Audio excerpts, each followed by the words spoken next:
Hello and welcome everyone to another live stream with none other than Prof Noakes, and happy 2026 to everyone, although I feel like where has the time gone since we are already in March. Well, welcome Prof, and thank you so much for being here with us today. Pleasure, Jana. Lovely to be here. Lovely to be with the audience. Hope we'll have a good session today. Yes, we're very excited to be here with you all. We've got lots of questions that's been coming in over the past few months. And if this is your first time joining one of our lives, please say hi in the comments. Let us know where you are from. And if you have any questions for Prof Noakes, pop them in there and we will do our best to get to them. So Prof and I are tuning in from a lovely sunny Cape Town, although just a couple of hours ago we had rain. So the weather is a bit 4 seasons in one day, I guess. But Prof, before we officially start, I would like to ask you, is there anything that you would like to share with the audience, anything that recently sparked some excitement? Well, firstly, that you have announced that we're going to have another nutrition conference at the end of the year in October, so that's very exciting. So what else was that our paper was finally published in Endocrine Reviews, and that was really exciting. Remember, this is a paper that I worked on for 4 years, and then I got the team to work on it for another year so that it could be published. And it was eventually published in October last year. Was it? No, sorry, January this year. That's right.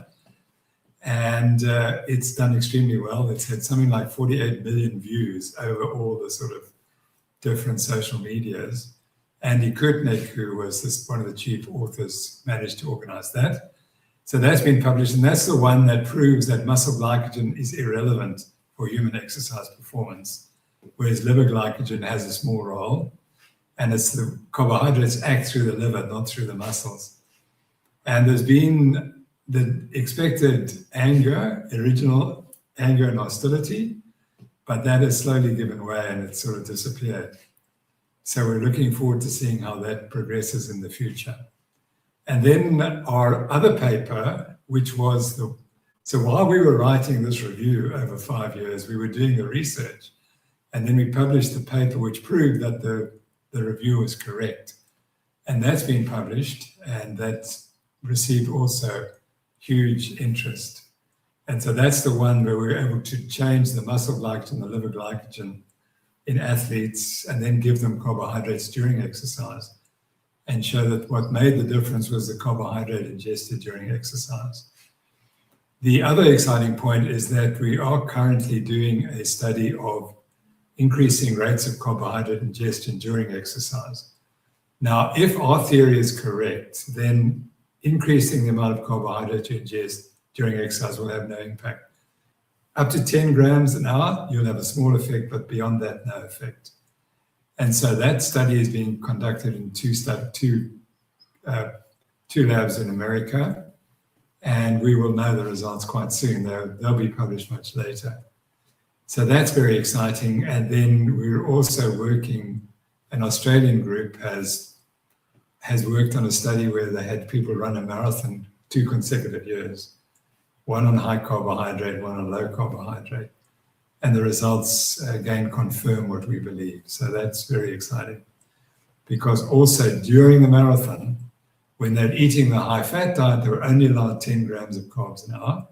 When they were eating a high carb diet, they were allowed as much carbohydrate as they liked. So those results are in, but obviously we can't discuss them yet until it's published. But let's just say that they look very promising. So on that front, everything is going well. And then finally, I'm within 3 weeks of completing Law of Running, the 5th edition. So it's been amazing. I'm really excited because, you learn so much. You think you know it all, but then when you have to put it all together again, you learn so much. And what's changed from previous editions is the internet, and you can access so much information. And then I discovered a thing called Grok, G-R-O-K, on Twitter. And the questions you can ask Grok, particularly because I'm now writing the final chapter, which is training with the experts. And so that was a big part of all the previous Law of Running. But the last one I wrote was 20 years ago. And there are a couple of more famous runners who've evolved in the last 20 years. But to access their information, in the past, they had to find a book and then read the book because that's about all you could get. Now it's all there. And you can ask these most amazing questions and it gives you the answers within 10, 15 seconds. So it's a real pleasure to write it because it's so easy to get the information and then you can collate it all and make a great story. I mean, I know A1 is destroying everything, but I'm just hoping it won't destroy law of running. So, because the information is there, hopefully I've managed to put it together in a way that you couldn't get out of A1 at the moment. So, by the way, I do not use A1 to do the writing. I only collate the information from Grok, and then I write it myself. Thank you, Prof. That's so interesting and exciting. And I feel like AI has really changed the way we engage with the world, the way we engage with research, and it's really like opened up a whole new world in terms of how we can access this information, which previously we were not able to. And I just must make the point that when I wrote this edition, I wrote it as we were writing these other articles showing muscle glycogen is not important. And so the chapters on metabolism are entirely focused on that. Now, if we'd been wrong and our papers hadn't been published, it would have been a disaster for the book. But now the book is so far ahead of the rest of the world, quite frankly. You know, it's going to force a lot of change. And because I want young people to read this. And then when they go to a lecture and they're told, well, you must eat more carbohydrate to fill up your muscle glycogen. But hold on, what does this book say? It says the opposite, and here's all the evidence. What's your evidence? Oh, but Dr. Noakes disproves that evidence. So it's going to be a bit of a bomb landing in the exercise sciences when it is published. Wow. But I know, Prof, there are so many people that are just so excited to read it. Thank you. We get emails and messages on a weekly basis asking about it. When can they expect it? So yeah, it's going. So you can hopefully expect it by the end of the year. Wow. You know, it does take a couple of months to get it right. So they may even change the title. That was sort of the suggestion. So I don't know quite what that'll mean the focus will be slightly different in the marketing. Oh, well, so people can put it on their Christmas wish list. Yes, so please. Right, so I see we've got Harriet saying hi from Welkom. Hello in welkom, Harry, van welkom. Glauce Brooks, good morning, Jana and Prof. Really happy to be here. Tiens Bota saying morning from Brakpan. Welcome, Tiens. And I say we already got a question from Glauce, so I'm just going to head to the comment section. She's asking, my question today is the following.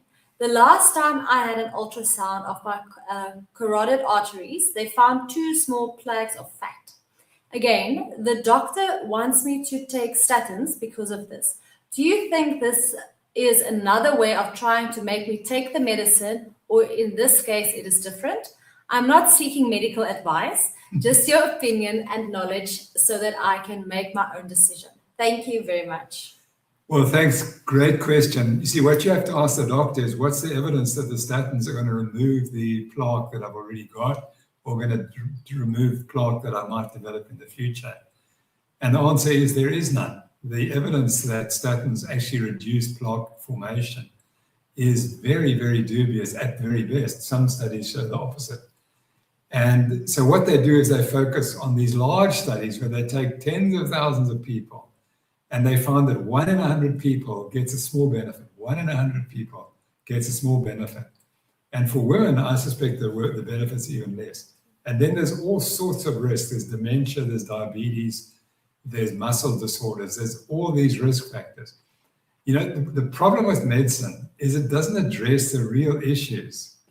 And the real issue for all of us is diabetes. That's the real issue that causes arterial disease. So your doctor shouldn't be measuring your cholesterol. He should be measuring your fasting insulin to see what that is, and your fasting glucose and your HbA1c. Those are the factors that are important.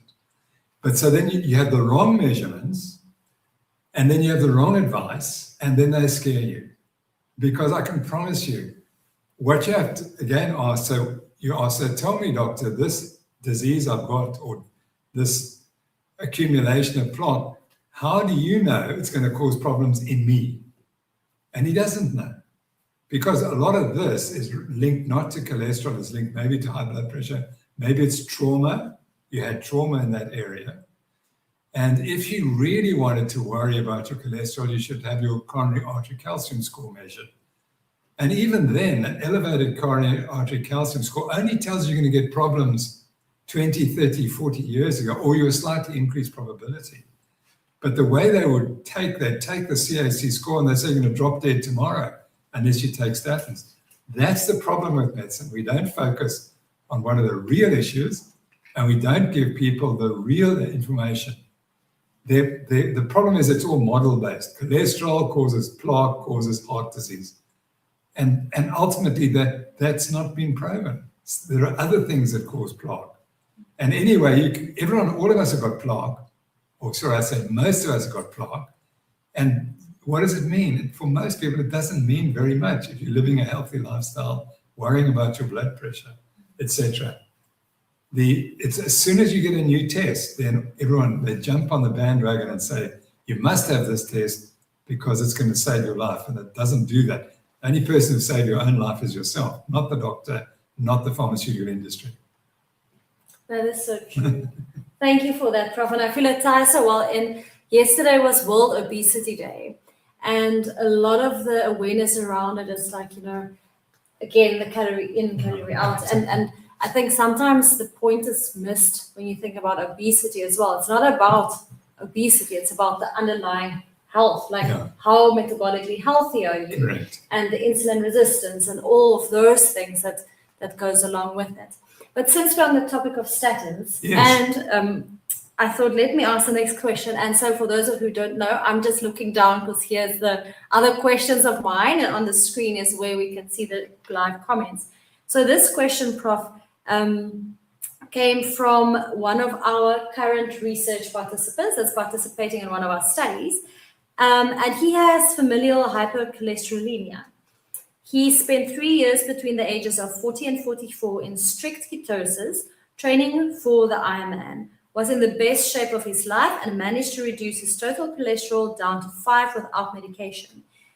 He then stopped both training and ketosis and had a heart attack shortly afterwards.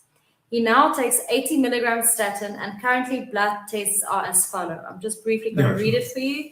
So my total cholesterol is 6.1, triglycerides 0.4, LDL 1.4, LDL 4.2, and then you can see lipo-A 17.8, CRP 1.4, and glucose, fasting glucose was 5.7, insulin 6.7, and pre-L6.2.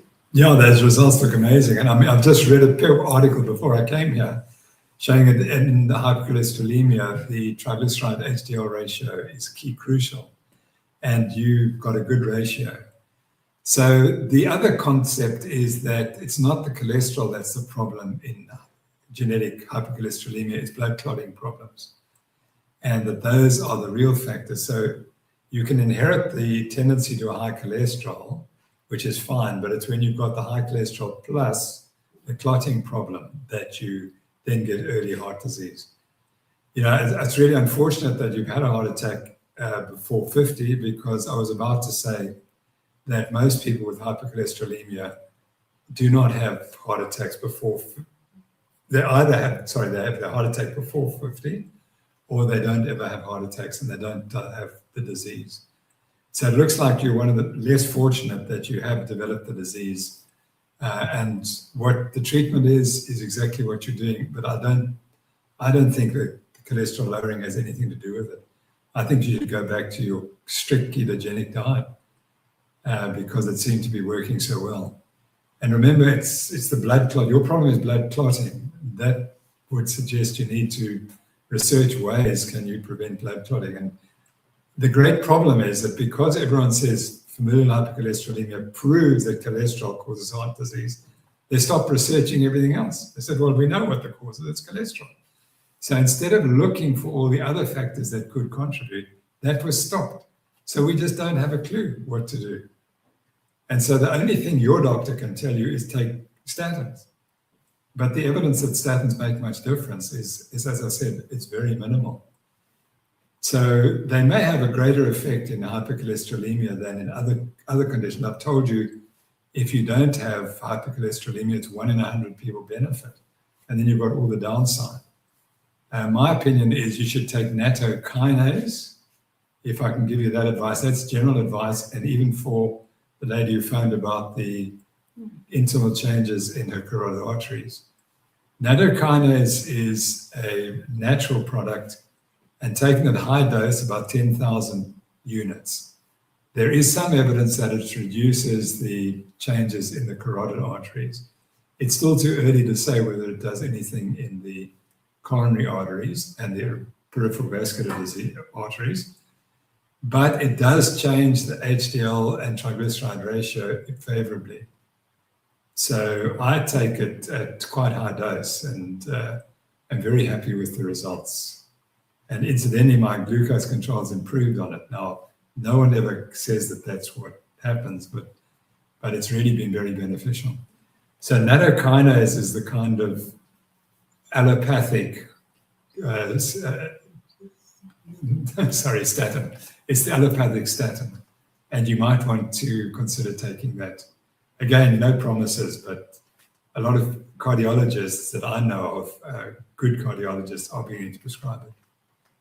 It's used widely in the Japanese diet. And part of the argument is the Japanese have very low heart disease rates, and maybe it's because they eat so much natural nattokinase. Thank you, Prof, and thank you for that very interesting question. I see we've got a few more people saying hi. We've got someone tuning in from YouTube saying they're on the Sebo Islands now. Rina is saying hello and thank you Rina for joining. And then Wendy, she's saying hi from Ontario, Canada. Wonderful to be here and to see you both. So exciting about your new book coming out soon, Prof. All of your research is amazing. It has been life-changing for me and for all who will listen. Well, thank you, Wendy. It's always lovely to hear from you every week when we do the program. Yeah. So it's fantastic. Thank you so much for your kindness. One takes a lot of flack, as you can imagine, but that sort of statement just makes it all worthwhile. So thank you very much for being kind enough to say it. I totally agree, Prof. Our next question is from, let me just find it. I was with it. There we go. From Karen, not our Karen, no, another Karen. I've been following this diet for approximately 10 years, wondering why I never get delayed muscle soreness after exercise. Hooray! Muscle recovery seems to be top-notch. Yeah, I think so. I think that's what we're missing. All the athletes who are eating the high-carb diets, the studies are done in the laboratory to prove performance is enhanced in a single trial on a single day. And no one bothers about what the effects are when you have to do repeated exercise, like playing a team sport. And there's a growing realization in team sports that the carnivore diet's the way to go. Carnivore contact sports, because the guys recover quickly, and that's the big difference. And it's understandable because ketosis reduces inflammation and does a million other things which would be beneficial. In contrast, eating a high carbohydrate does the exact opposite. So that's what I would suggest. I'd suggest you're on the right track and just keep doing it. And thank you for confirming that you benefited so much. That's wonderful. Thank you so much for that question and the answer, Prof. The next question is from Jonah. I'm excited and grateful to ask Prof Noakes some questions. Good. Below are my 2 questions. For an elite ultra-marathoner, can fat oxidation realistically support repeated surges above threshold? Or is some glycogen always required for intensity? So that's the first question. Okay, let me answer that one. So that's a great question. And let me answer this way, that we have taken people and we put them on the high-fat diet, and then we ask them to do 6 times 800 meters on the treadmill while we measure their metabolism. Now, the story would be that after 4 or 5, you would be completely muscle glycogen depleted. That's what the studies show. So the 6th or 5th or 6th lap, you'd be completely hopeless. We found nothing like that. All we found was a massive rate of fat oxidation, the highest rates ever recorded. So that's the evidence. That's the only study that's ever been done of people on a high-fat diet doing repeated intervals. And we found they could cope brilliantly, and we were able to show that they're just burning fat. You don't need muscle glycogen to do high-intensity exercise. That's what we've shown. Now, the problem is it's going to take a long, long time for people to accept that, because the link to glycogen and high-intensity exercise it's not there in the literature when you really look carefully. So I would suggest that you have to keep trying, and you'll find that it doesn't make any difference. In Law of Running, I've got a new figure there that shows that you can run any race from a 2-hour marathon, okay, so you're running flat out, to any ultra-marathon distance on fat, entirely on fat, plus the glycogen that you started with, but you don't need anything else. So now, there was a lovely picture on Twitter yesterday. This guy is going to run a 100-mile race, and to his credit, he trains really hard. He runs 100 miles a week, but he only runs at 8 miles an hour, 8 minutes a mile or slower, which is quite slow. So he's going to take 15 hours to run this 100-mile race. And he's put out all the squeezies that he's going to have, 120 grams every hour for 15 hours. It's absolutely ludicrous because he's running at 8 minutes a mile. 8 minutes a mile, you burn all the fat. All you need is your fat stores. But they've got confused. They're completely confused. They think once the glycogen's out, then I can only burn carbohydrate. I can only run if I'm burning carbohydrate. We never said that. No one ever said that. But that's what the industry has managed to fool people into believing. So then there's another study out very recently in which people were given higher doses of carbohydrates, up to 120 grams per hour. And then they all show you burning more carbohydrate when you ingest 120 grams per hour. That's fine. We all know that. We acknowledge that. But the performance was not changed. They didn't perform better. So that disproves that more carbohydrate makes you run faster. But they don't see it. You see, they say, now they use a proxy. That's what you've got to watch out for these scientists, because they're funded by industry. And this particular paper, there's a page of all the funders, and they're all the carbohydrate makers in the world. And these people are funding it to make sure that you find that you must have more carbohydrates during exercise. And if they don't find it, they find an excuse. So the excuse is, oh, but you see the carbohydrate oxidation went up, so therefore they're going to run faster. But they didn't run faster. That was the measure. You can't use a proxy and say, oh, but only if this would have happened. It didn't happen. But they won't acknowledge that. So then someone commented, and I said, well, doesn't that prove that it's not the carbohydrates that's driving the performance? So to get back to your point, there's no evidence that you need glycogen to run faster if you're fat adapted. There's no evidence that you need glycogen to run faster if you're glycogen adapted. Your problem is you can't burn fat because you're not properly adapted. So that's why you have to burn carbohydrate in its place. But as soon as you are fat adapted, the fat does the job. And just incidentally, all the carbohydrate does is it inhibits your fat metabolism. So you switch from your natural fat metabolism to this ingested carbohydrate metabolism. Kilojoule for kilojoule. That's what we showed in our paper. If you take in whatever, and it gives you 10 kilojoules of carbohydrate, you just stop burning 10 kilojoules of fat. That's all that happens. Now, why should that make any difference to your performance? It doesn't. The only thing that makes a difference is your blood glucose levels falls, and that's when you need the carbohydrate. So that's answered your first question. Keep doing what you're doing. Great. And you'll find it works. All right, Prof, let's go to the second question. For a fat-adapted endurance athlete, how should fueling strategy differ between a high-intensity 100-160 kilometer race and a very long, lower-intensity 200-plus mile event? And then Can I just make a point Yes. that that's not high-intensity exercise? You see, high-intensity exercise would be, say, 85% of VO2 max. And what the experts will tell you, that carbohydrate experts, at 86%, remember 85, 86, you don't burn any fat. And then they say, well, you run a marathon at 86%, so you have to burn it on carbohydrates. But that's 2 to 3 hours race, 86%. That would be called high intensity exercise by the carbohydrate experts. That you can run on fat as well. We showed that. So even 86%, now you're nowhere near 86%. You're between 50 and 65 in those two races. Now, no one has ever said you can't burn fat at 50 to 65%, and that the majority of the energy can't come from fat.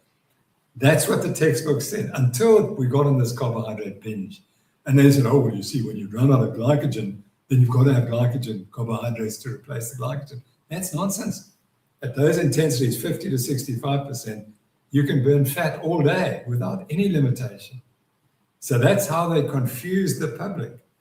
And to some extent, you're a bit confused because you call 50 to 65% high intensity. It's not high intensity.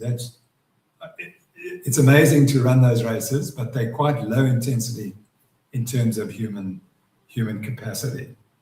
And they can be done on fat. So there's no difference whatsoever. Even if you were to run 10Ks, I wouldn't say you needed to burn carbohydrate. You can do your 10Ks on fat as well. Thanks, Prof.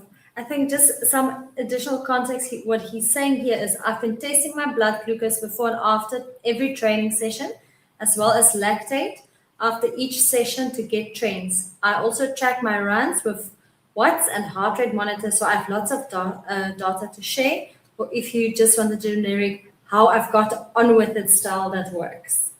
Yes, but I think that answers his question, because he was asking, should he have a different fueling strategy for the different intensities? No, I don't. And congratulations, you're measuring your glucose. Because the other point I didn't make. Remember I gave you this guy running this 100-mile race and taking so much carbohydrate, which was at 15 doses of 120 grams an hour. I haven't even calculated 120 grams per hour times 14 hours. How many grams? That's kilograms. Now, how much glucose is in the bloodstream? If you try to force in, let's say it's 1,000 grams of carbohydrate. There's 5 grams of carbohydrate in your bloodstream.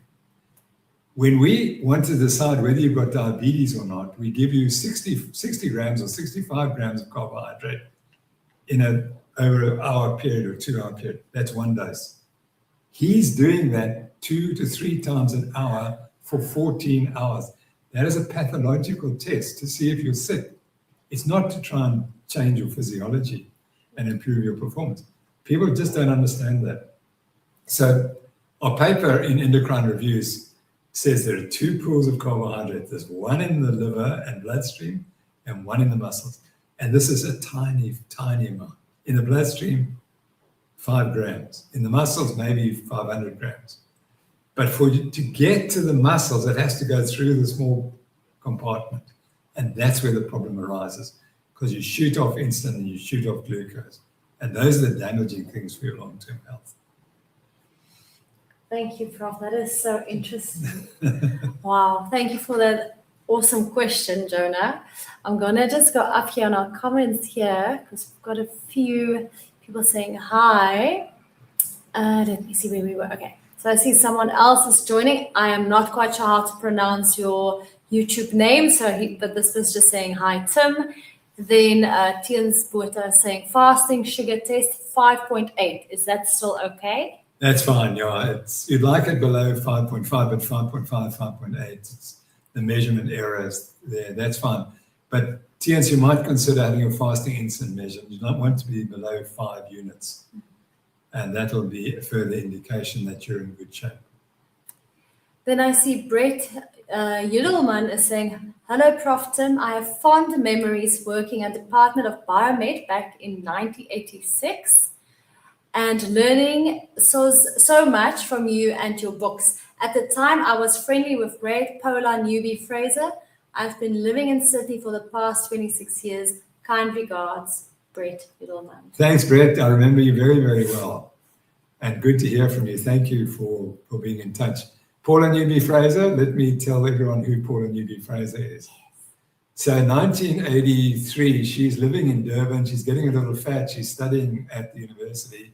She decides she must start running a bit because she was a good swimmer, but she decided she would run a bit.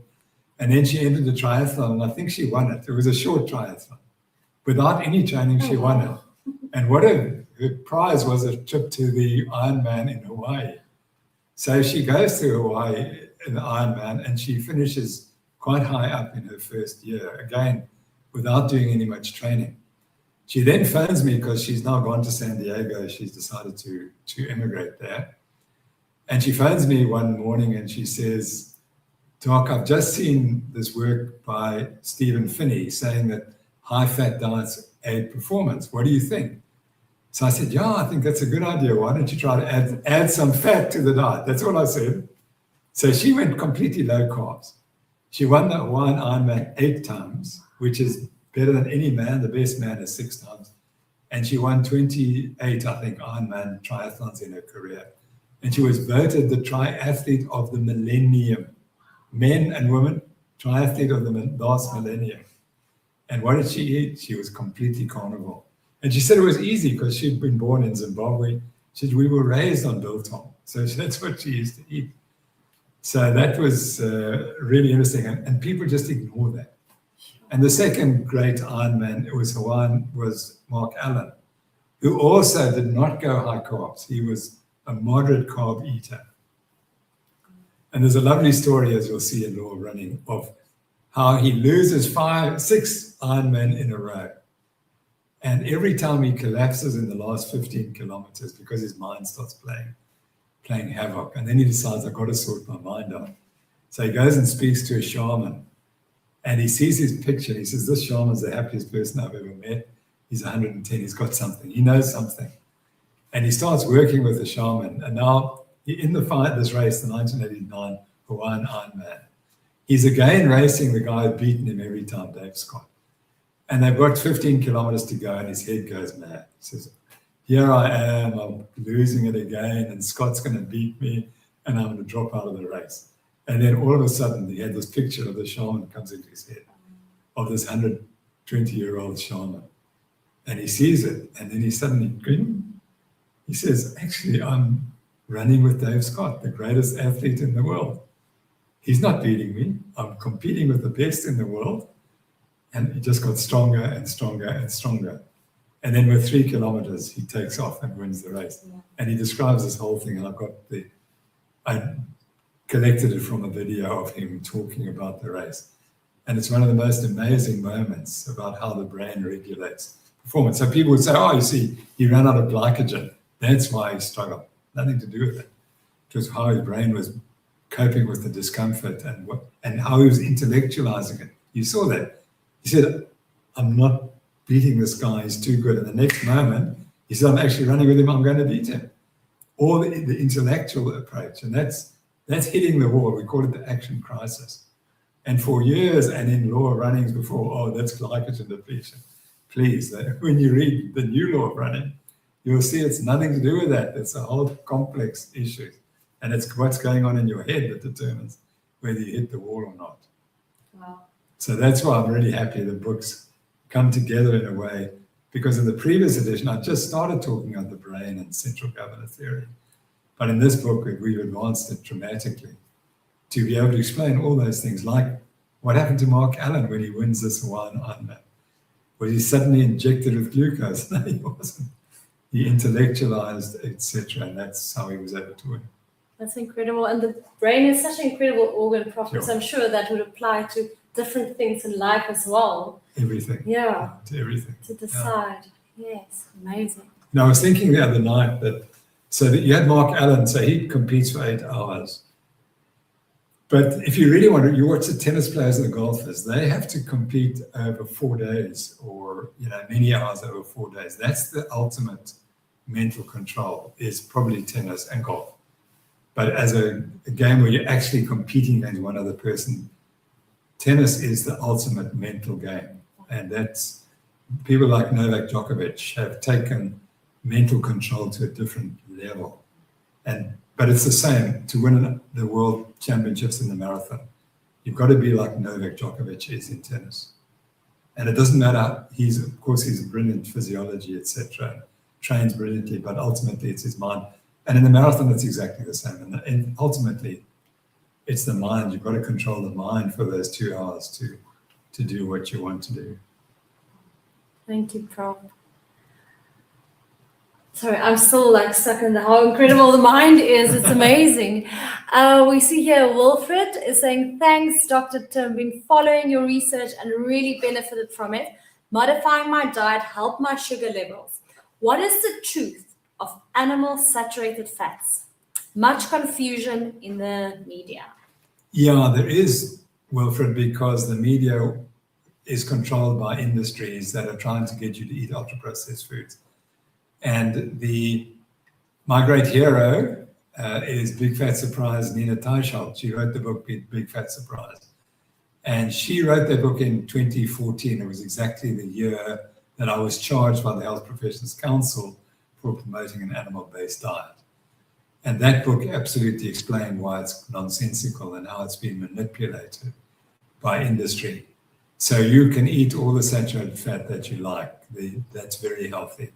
Humans evolved to eat saturated fat. I'm not going to give you the whole story because it's quite a long story. But if you really want to read the definitive book about it, it's Big Fat Surprise by Nina Teicholz. She's very active on social media and on Twitter, and she'll give you the whole story.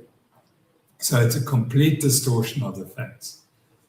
And humans are designed to eat such animals and saturated fat. And it may or may not cause your cholesterol to go up, but that's irrelevant because that's not what's causing heart disease. It's diabetes, and diabetes prevented by eating meat. Yeah. Thank you, Prof, and thank you, Wilfred. Rena's got an interesting question. Have you looked at the effect of pure nicotine dermal patches in addition to a low-carb diet on blood glucose levels? I've personally found that low dose, 3 to 6 milligrams a day, dermal nicotine has given me the extra push to lower my blood glucose levels. Thank you so much, Rena. That's wonderful advice. And I'm going to suggest that other people should try it and see what happens. You know, this is why it's so exciting to have social media and have the ability to talk like this, because people do their own experiments and they find things like that. And so I mentioned nattokinase has helped my glucose control, but it's not listed as something that's meant to do that. And if the nicotine works, let's get someone to test it and see whether it happens. So the nicotine patch manufacturers should get involved and do a simple study, and let's see what happens. Everything begins with anecdote. You see, people would say anecdotes mean nothing. They mean everything. The anecdote is the indication, because then we submit to clinical trials, and it either proves it or disproves it. So can nicotine lower blood glucose levels? Who knows? Until we test it, we don't know. So I cannot tell you that you're talking nonsense. And I would never do that because you've seen it for yourself. And what we have to do is make sure it wasn't something else that changed that caused that. That's what science is there for. Maybe something else changed. Your body just got better at managing glucose. And so that's why we have to have a control group, et cetera, et cetera. But thank you for that advice, because I'll look into it now and see whether that works or not. Very interesting. So yeah, I see Karen is also saying there, wow, interesting. So maybe we'll have a chat afterwards, looking at the research. Jane is saying, hi both, lovely to see you here. Dora saying, hello from Northern Ireland. Great to be here again and listen to the science. Welcome, Jane, and welcome, Dora. And then Claire saying, very good, thank you. This is not just interesting, it is critical. And then Harry's got a question here. My son has ADHD, does not eat well. He complains of nausea and dizziness and off balance and so on. Do you have any advice? Yeah, I know that's a tough one, because people with ADHD, they stop eating and then their gut microbiome gets changed and that then worsens the condition and adds all anxiety and depression and so on. So there are studies showing that ADHD is helped. It's not saying it's cured, it's helped by a carnivore diet. And so you need to get the child off the ultra-processed foods and eating animal produce. And there can be some dramatic results. So that, whereas eating ultra-processed foods and junky sugar and drinking sweetened drinks is a disaster. So the more you can move towards a real food diet, the better the child will do. And it's extremely difficult. And many dietitians don't like that. They'll say, no, but you must just eat something, to ensure that you don't completely lose weight and become anorexic and so on. But the treatment, by the way, for anorexia is also a carnivore diet. It's the only diet that's been shown to really make a difference in anorexia. So do all you can to get the child eating, and start at breakfast, eggs, bacon, sausage, if those aren't against your religious beliefs, and get off the cornflakes, etc. Real foods, and see how it goes. The more real foods you eat, the less likely the child will have stomach discomfort. Thank you, Prof, and thank you, Harry. I think probably the majority of parents will agree that it's one of the most difficult things to try and get your child to follow a healthy diet, lifestyle, when marketing is basically targeting kids when they go to birthday parties, school. If you think about schools and tuck shops, the type of foods that the kids have access to, that's also mostly accepted. That sometimes, and I mean, I'm not speaking of personal experience, but my daughter would even tell me, but why can't I have what the other kids are having? Or, we would pack biltong or salami sticks, which is it's like the expensive things, fancy snacks, and she would now even trade them at school. So it's difficult because you cannot always control that. But I think I was particularly remember Dr. Asina Kaji from the Nutrition Network once also talking about it and saying, really try control what you can control. We can't control everything as parents, but if we can try and control what they eat at home, at least we know that they will have some nutrient-dense foods there. Thank you for that. I see we've got some more questions. Oh, yeah, Karen, great minds think alike. She's saying, new study from the Noakes Foundation, nicotine patches. Good. Yes. I hope you picked that up. Ian is saying, looking forward to the new book. I don't run so much anymore, lift weights and do jiu-jitsu now. Going to have a go at kayaking this summer. Thanks, Ian, for joining. And then Wendy is saying here, I'm a dedicated carnival masters swimmer, always looking to learn more and to improve. What do you suggest for my best improving my VO2 max? I've just started Ben, I know I cannot pronounce his surname, but I know who he is, Bocciocchi's residence training program. It's amazing. I also got his book. I've got his book, so I know what you're talking about. And I'm thinking of adding a new interval training session a week on my bike. Any other thoughts or suggestions? How important do you consider improving one's VO2 max to be? Thanks. Yeah, you want to swim faster, and you can achieve that without changing your VO2 max. I know what you mean. You want to increase the size of the engine so that you swim faster. The best way is to increase your red blood cell mass, particularly in women. And the best way to do that is actually to go up to altitude for long periods of time. So, but the problems of altitude training are that some people don't do well and it's difficult, etc., etc., etc. But the VO2 max is so linked to red blood cell mass. It's actually the difference between men and women for VO2 max is entirely determined by the higher red blood cell mass in men than in women. And once you take a male who's got a higher VO2 max and you bleed them to equalize the red blood cell mass to that of women, equally trained women, the VO2 max becomes the same. So technically, that's the way. And we've always known that because the drug that really impacts human performance is not carbohydrates, it's erythropoietin. and that increases your red cell mass. And that it's very clear that the control of peak exercise performance is a complex relationship between the heart getting enough oxygen, the brain getting enough oxygen, and the muscles getting enough oxygen. It's not any one of them, it's all three. And during exercise, what happens, the first thing that you reduce the oxygenation of is to the muscles, then the oxygenation to the brain goes down, and then the oxygenation to the heart. And when you've got that complete system, then the system has to stop or you're in real trouble. So oxygen is the key driver for high intensity exercise. And many people will say, oh, Noakes, you always said it was something different. But the reality, it isn't. It's the ultimate determinant of your VO2 max is you've got to keep oxygenating those three organs. And if any of them fails, the brain says, okay, that's enough, we're going to stop. So you don't die of a heart attack or you don't have a stroke. The brain stops you before you reach the pit of oxygen deficiency. But it's oxygen which is the driver. So putting on muscle mass and building your strength up certainly will all help. But for a woman, the key is that you need to oxygenate your blood better.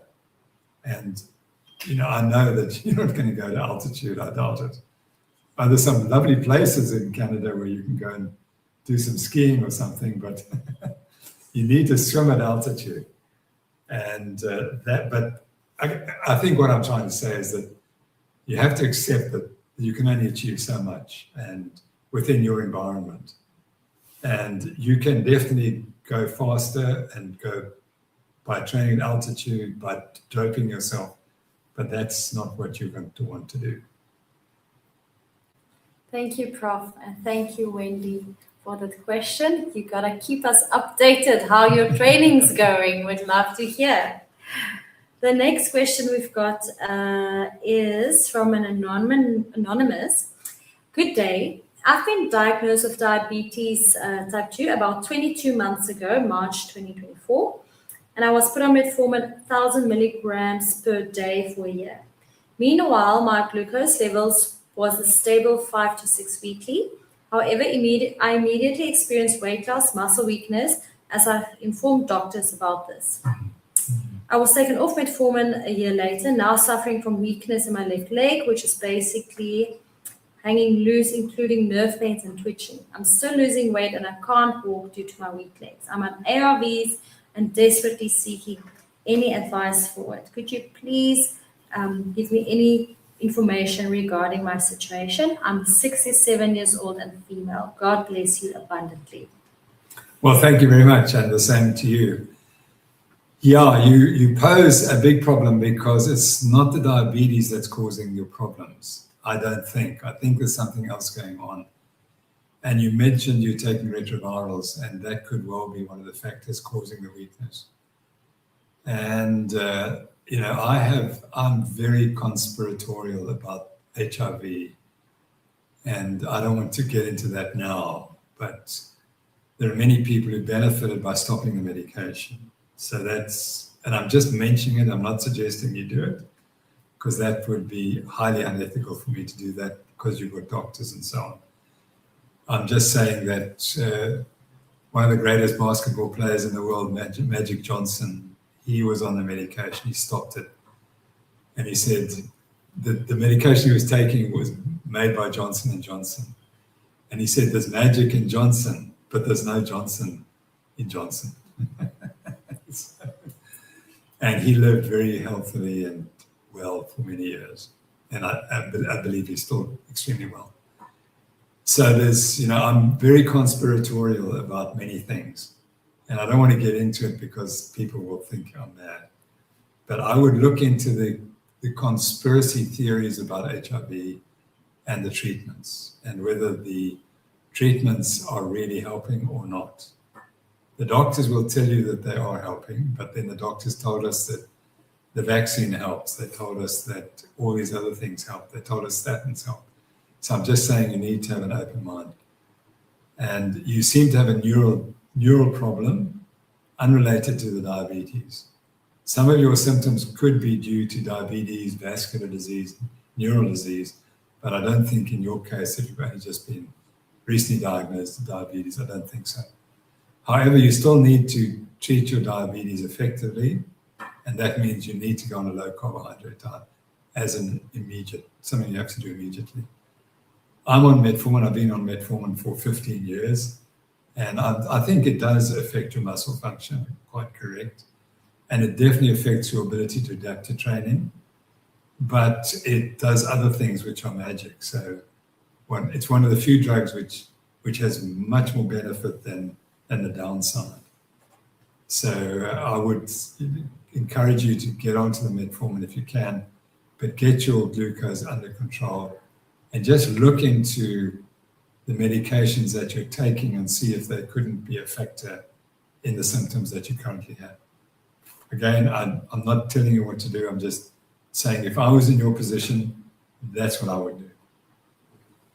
Thank you, Prof, and thank you for that question. I think it's a good reminder to always continue to ask questions and dig deeper and to try and see. And like Prof is saying, it doesn't mean, this is right or that is wrong, but don't stop. I think in one of the lives before, I think you actually told someone, don't stop asking questions until you find the answer to your problem. Exactly. Yes, so thank you. And again, you have to go outside conventional medicine because we are blinkered. In medicine, you're blinkered and you believe this is the truth. And there's a lot outside there that is the truth. Yes. So I see here, okay, Harry is just saying, thanks, Prof. And then someone from YouTube is saying, a full draw from YouTube is saying, good morning, here from Wisconsin, USA. Then someone is asking, what are your key takeaways for the recent paper, Metabolism to Medals? Yeah, okay, well, you see, the title is completely misleading. How do we know metabolism got anything to do with medals? How do you know that? We proved it doesn't. It's not metabolism. It's what's happening up here that determines medals. And that paper was written, you go back to the back of the paper and look at the number of conflicts of interest. It's funded by industry. Now, industry does not fund you to find that the carbohydrates don't work. They fund you to prove that carbohydrates work. And I know because my career started, we were studying carbohydrates. And our first funder was a carbohydrate manufacturer. And we were the first people to produce a squeezy with Bruce Fordyce and Bernard Rose. And I know the whole story. So, I went down that route, and then eventually I realized that once you start, what we did do ultimately is we used carbohydrate money to prove that you don't need to drink to excess during exercise. And that's the whole basis of Waterlog, the book. That was all funded, the research we did there was all funded by carbohydrate industry and the sports drink industry. And at the end we said, well, you don't need it. So we broke the rules, but the general rule is you find for your spunders. Now that paper is really interesting. And I had an argument with a guy, one of the authors on Twitter. But I said, you're using proxy measures because you couldn't find proof that the carbohydrates made any difference to performance, because that's the medals. It's not metabolism, medals is performance. Now they gave these people up to 120 grams of carbohydrate an hour. They found that they burnt more carbohydrates, but performance didn't change. So that disproves your hypothesis. So you admit it. You admit it in the front. You say, we tested this hypothesis and we disproved it. They didn't say that. They tried to hide it. They said there's more carbohydrate oxidation, and if blah, blah, blah, performance might have improved. But it didn't. That's the key.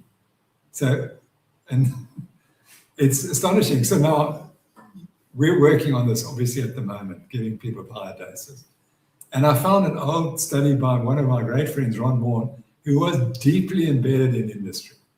He got money from Coca-Cola, Pepsi-Cola, Gatorade, anyone, Smith Klein, and French, anyone who made carbohydrates, he was your man to study it. So he did one of those studies where they increased the carbohydrate intake. They found no benefit, no difference. But so what did he say? He says, no, you must always take a high carbohydrate drink during exercise. Why? Because he was funded by Lucozade, and Lucozade was one of the most powerful carbohydrates. He said, well, there was no difference, but you must still take Lucozade. I mean, people are unbelievable. So now that's what you have to look for. So thank you for the question, but do go and read it, and you'll see where's the evidence for performance. It's not there, and it's not in the literature. And in our paper in Endocrine Reviews, we looked at 8 of the major studies with high carbohydrate intake. The only effect they found was where they protected the blood glucose, they got an effect. And that was exactly what we argued. But there was no graded effect. In other words, the more carbohydrate you took, the better your performance, which there has to be if their model is correct. Their model is, well, when you exercise, you run out of glycogen, and the only thing that's going to keep you going is burning more carbohydrate from what you've ingested. And they disprove it, but then they don't say, actually, disprove the hypothesis. Yeah. Thank you, Prof, and thank you for that question. I see the same person saying, thank you, I follow your work closely, I'm aware of this area. And then here, one of my first lecturers also found the same. And then, I see we still got a few minutes. Let's just see, I'm going to first go to the question here, and then I'll come back to the comments. So, Prof, the next question is from Rita, and she's saying, morning, could you please tell me if high oleic cold pressed sunflower oil is bad? What are your thoughts on this? So Rita, I was prepped before, and I looked at what the information you've given us, and it seemed to me that the extra virgin olive oil and the high oleic sunflower oil, cold pressed, their composition is identical. So therefore, you couldn't say that the one is better than the other. So thank you for giving us that information. I kind of steer clear of the omega-3, omega-6 story because it's quite complex, and I'm not really an expert in it. You know, all I know is you should try to take in more omega-3s, and that's difficult to get them outside of seafoods. So what you show there is there's plenty of omega-3s that balance. The balance is pretty much the same. And it's mainly monounsaturated fats in both virgin oil and sunflower oil. But you see, I'll tell you, I know, okay, now I'm going to confuse you. What that proves to me is that the olive oil is sunflower oil. You get that? They're identical. So what you're showing is that people are calling sunflower oil olive oil. That's what that shows you. And that people have argued that. They've argued there are not enough olive trees in the world to provide all the olive oil that you see in the shops. And that they're actually just giving sunflower oil. And your data proves it. That that extra virgin oil is not extra virgin oil. I would like to see what is extra virgin oil composition. Is it the same as what you provided? So I think I understand your argument, and reading the data, it's very clear. You're correct. There's no difference. So then I said, but hold on, maybe there's no difference because the olive oil is actually not olive oil. So now someone has to go and look at what is the composition of olive oil. And I can ask you to do that. And if you see it is different than what you've given us there, then you are given the false information. Someone is measuring sunflower oil and calling it olive oil. And that's what people have warned us about. I've never seen any evidence for it, but looking at it, I think that there might be some evidence in it. If it isn't, if I'm wrong, and that is actually olive oil's composition, then it's no different than sunflower oil. So what's the big fuss? Have either, if you so choose. That's so interesting. Because it says, so maybe, Prof, what would be the difference between cold pressed sunflower oil and... I don't think so. I don't think there's any difference. Yeah. Interesting. Thank you for that, and thank you for that thanks, question. Rita, for doing that bit of investigative journalism. That was great. Well done. Thank you. Thank you so much. Let's just see here. We've got another question about statins. Prof, I don't know if you want to comment on it, because we did speak about it earlier, Brian, but he's saying all my blood results are in normal range except for the lipoprotein A of 102. A cardiologist suggested I take statins 10 milligrams daily, as this is a hereditary marker of cardiovascular disease. I would be interested in your thoughts and your view on this. Sure, that's the problem. You see, I can get 100 blood sample tests on you, and I could tell you all linked to heart disease. So now you must do something about all 100.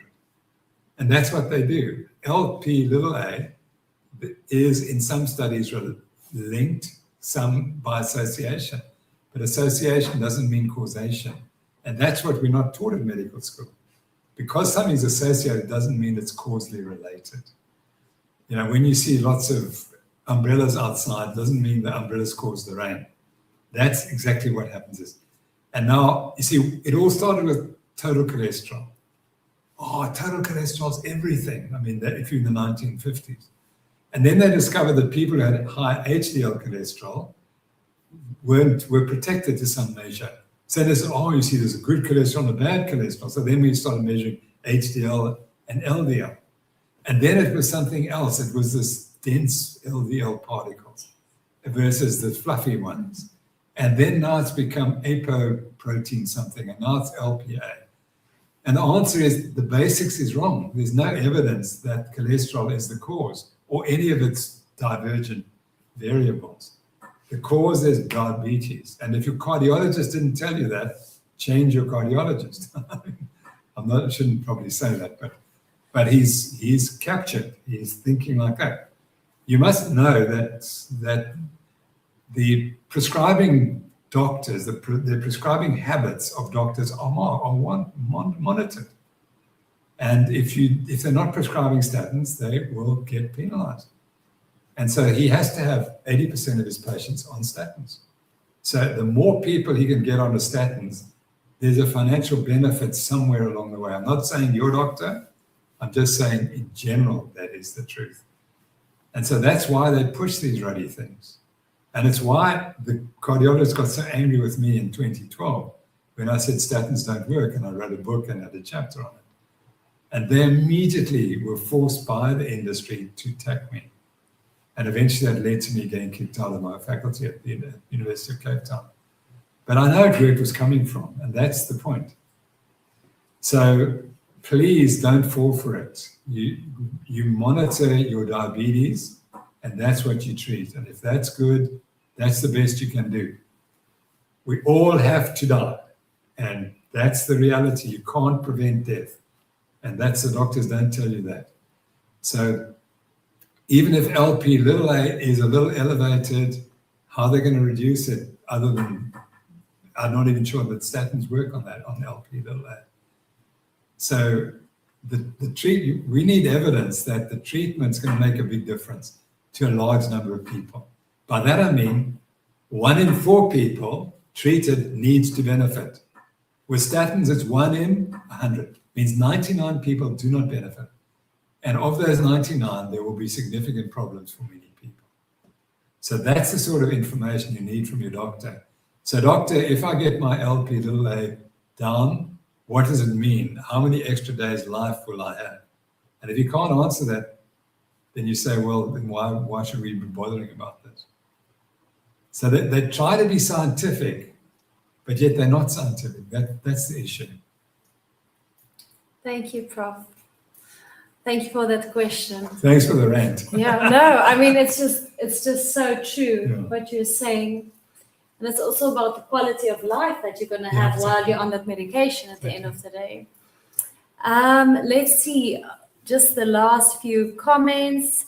Oh, Prof, I see we've got a few more questions. We've got one. I don't know, are you feeling up for one more I've got half a cup of tea still to finish. Okay, amazing. So let's then look. I just want to make sure I didn't miss any here. So, okay, Rena's saying, so Karen, you can have a look. She's saying, read the nicotine patches. You can look at the Dr. Ardis show by Dr. Brian Ardis. The majority of cells in our body have nicotine receptors called alpha-7, nicotinic acetylcholine receptors. Thank you for that information, Rita. Very, very Fantastic. Interesting. Thank you for sharing that. And then Ross is saying, I came across a podcast with you and Jesse Chappers. Very interesting. I do my best to eat low carbs now, especially refined ones. Good. I mean, you remove them. That's what you mean. You're not eating the refined ones. Yes. Yeah. And then a LinkedIn user is saying, fascinating. What's your thoughts on ketone esters? Yeah, I think there's a role for them, but it might be in the treatment of diabetes more than anything else. In exercise performance, in actual performance, in other words, if you take ketones while you're performing, I don't see there's any benefit. Because the thing is, you want to keep your blood glucose level high. Ketones might substitute for glucose, but you might as well take glucose. It's a lot cheaper and easier to take and tastes better.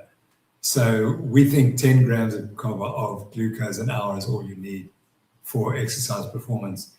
And I think it's very unlikely that ketones will make a difference under those circumstances. However, there's definite evidence for ketones in recovery do improve recovery from exercise. And I know I was given ketones once by the experimental people, and my blood glucose just dropped dramatically. So there's something there that I see ketones as a therapy rather more than a supplement, a fuel supplement. Interesting. Thank you, Prof, and thank you for that question. And then Wendy is saying, just thank you both so much, Jana and Prof, for another wonderful live event. I so enjoy these sessions and always learn so much. Looking forward to your next session already. So yeah, thank you, Wendy. I think we also really enjoy it. And you must come listen to the April one, because then we've got some really exciting news, which we can't tell you at the moment. It's sub judice, so to speak. Yes, but you do not want to miss it. You don't want to miss that. Yes. But yeah, we always have so much fun. So thank you to all of you, our audience, for joining. I see Peter's just asking, is this video going to be available to rewatch? I missed the first hour. Yes, Pete.